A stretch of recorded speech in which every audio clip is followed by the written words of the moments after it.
So now comes the difficult part for the left to admit, and quite frankly, the sad part.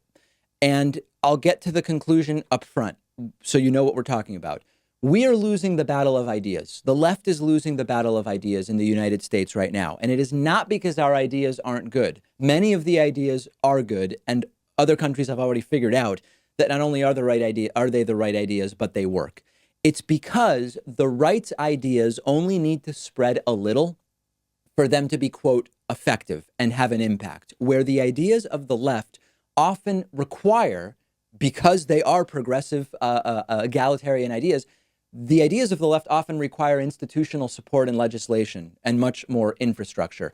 And I hate to admit this, but if we don't accept this and understand it, we will never win. Okay. So again, context, just to remind everybody, today we are talking so much about the shootings that took place and related issues. We are going to get fully demonetized for covering these issues. Now, if we were weaker, what we would do is just pick stories for today that would be monetized. But these issues are so important that we are just doing an entire show that will be demonetized on YouTube. Please help us out with that. Support us directly, ideally with a membership at joinpakman.com. Any discussions of gun safety or whatever else after an incident are always demonetized by YouTube. So we have these shootings, and then immediately the pro-gun movement goes into effect. Any discussions about gun safety after a shooting are called politicized by the pro-gun right. This isn't the right time to talk about those things. And then if we wait a little while and they say, and then we say, let's talk about them now. Let's now that we're not right after a tragedy, let's do some of this gun safety stuff. Then they say, we don't even have a problem. When was the last mass shooting that we had? And usually it's only like a couple of weeks, but it doesn't matter. That's their argument. And one of the ideas that we have sort of lost on is the idea that guns shouldn't be seen as a way to solve problems. There's the debate, which I will talk about in a second, about specific gun safety regulations. But the left has lost a bigger culture fight.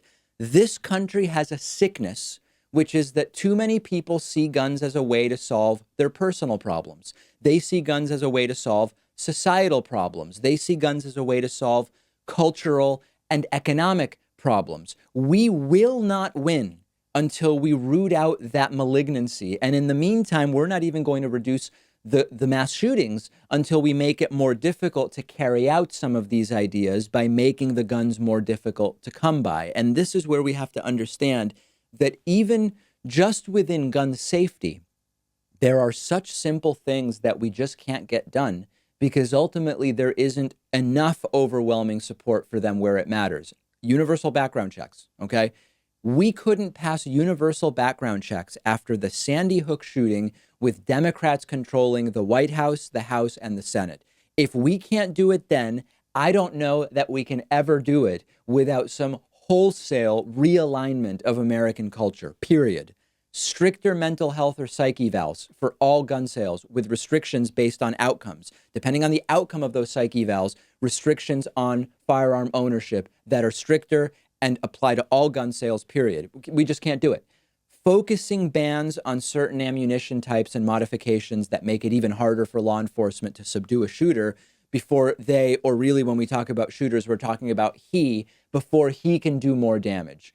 Our takeaways have to be, the goal must be the total destruction of the political movement known as modern republicanism, which now includes Trumpism. Because we can talk about bipartisanship. We can listen to some of the Democratic candidates, talk about how they're going to get things done with Republicans.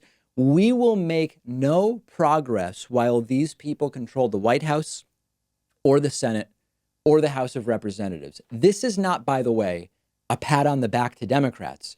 We still won't get a ton of stuff if Democrats are in power, but we might get some basic things, some gun safety, some more funding and access to mental health treatment. But now we on the left need to look at ourselves as well as the platforms that we're on. Okay, this is a responsibility thing as well.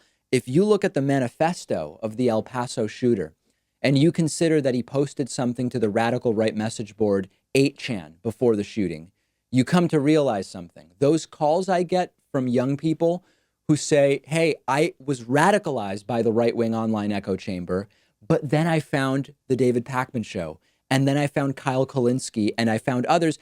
And it's so great. You guys de-radicalized me. That is great. But just as it was merely by chance that some of my audience was de-radicalized because they stumbled upon my videos or Kyle's or Sam Cedars or someone else's, those same people, once they were in the rabbit hole, could have just as easily been brought even further down the other side and been pushed from being alt-righters who were not willing to do actual violence. They could have been pushed into the people that do actual violence and ultimately end up in the news the way that shooters over the weekend have. So what I'm saying is there are so many people in society right now whose ideology is so malleable. I mean, it's like putty, that merely by chance, by algorithmic coincidence, it could be they go from Ben Shapiro to Stefan Molyneux and off to the right and committing violence in the real world. Or they could just by that same possibility of algorithmic echo chambers go from Ben Shapiro to David Pakman to Kyle Kulinski. And that could actually be the difference between someone committing real world violence or not. And I'm not saying that this is now, it's David Pakman and Kyle Kulinski who will be the undoing of violence in society. That's not what I mean. What I'm pointing out is in the same way that by chance, some people get de-radicalized by these online echo chambers and algorithms, totally beyond our control, some will just as easily be radicalized into violence. I'm always careful not to say any two extremists are the same, or that anything is like the Nazis, or that anyone is Hitler. But we also have to look really specifically at pre-World War II Germany in the 20s and 30s and the current circumstances in the United States. There are too many similarities to ignore. That doesn't mean another Holocaust is coming. But what we need to understand is when we talk about fascism and authoritarianism, there are too many similarities here that are more evidence that we are losing in a great way on the left. The use of the propaganda technique of repeating lies until people believe them. Trump relies on this and it works, and we are losing around it. We are merely playing catch up around it.